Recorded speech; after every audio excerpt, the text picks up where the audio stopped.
The state Queensland Government has failed to reach a final royalties agreement over the controversial Adani coal mine. Brendan Smith is at State Parliament. Brendan, what has the Treasury Department said?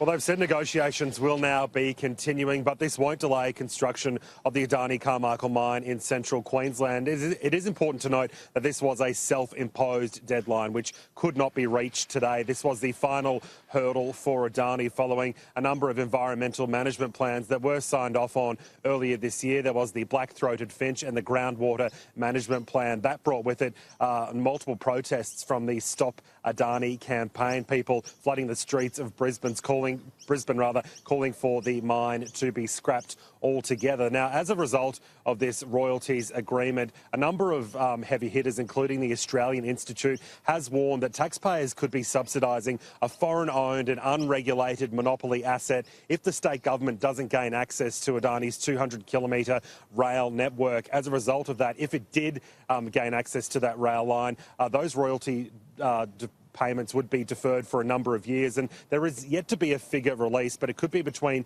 $250 and $700 million. But obviously, due to commercial in confidence, that can't be revealed as yet. So, Laura, this is definitely the gift that keeps on giving. The Adani debacle does continue to roll on in Queensland, and it doesn't really seem like there is an end in sight as yet.